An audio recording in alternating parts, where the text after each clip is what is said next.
Masiglang umaga po sa ating lahat mga kaibigan. Sumasa inyo ang palatuntunang CMN Pilipinas.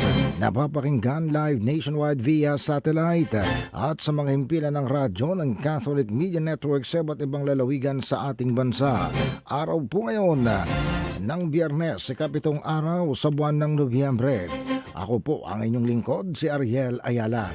Sa atin pong mga balita, sa araw na ito ng Biyernes, kasalukuyang puspusan ng monitoring ng PAG-ASA, Philippine Atmospheric, Geophysical and Astronomical Services Administration sa developing storm o sa isang namumuong malaking bagyo sa silangan ng Mindanao na inaasahan na papasok ng Philippine Area of Responsibility mamayang gabi, at ito ay may nakahanda ng pangalan Bagyong Uwan.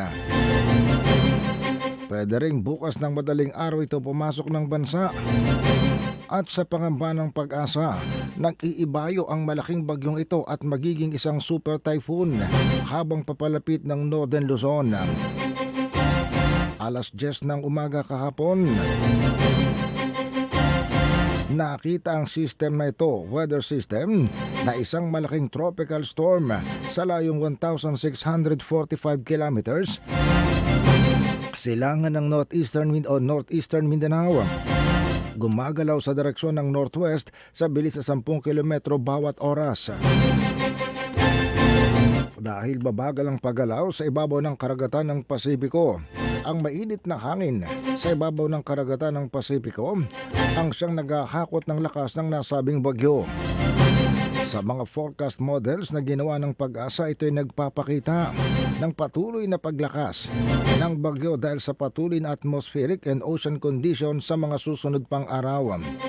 Kapag nasa loob na ng Philippine Area of Responsibility, ang bagyong may international name na Fung Wong ay papangalan ng Uwan. Sa tracking ng PAG-ASA, nakikita nilang pangkalakatang direksyon patungo ng Northern Luzon. At sa ngayon, posible ang paglandfall sa mga lalawigan ng Isabela o ng Aurora.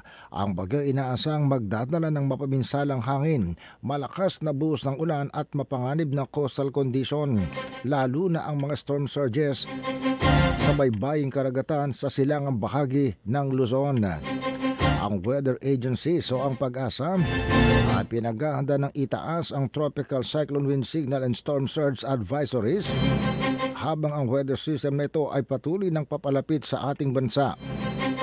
Ang mga LGU sa mga lugar na inaasang pwedeng daanan ng bagyo ay pinaalalahanan na pagbalik tanawan ang kanilang evacuation plans, i-activate ang disaster monitoring protocols, maghanda ng relief and response logistics in advance. Marami sa bansa ay patuloy namang makararanas ng generally fair weather condition sa ngayon, bagaman may isolated thunderstorms nang nagaganap sa ibang bahagi ng bansa na nagdadala ng malakas na pag-ulan. Samantalang northeast monsoon ay nananatili namang siyang nangingibabaw sa northern part ng bansa na nagdadala ng mas malamig na temperatura.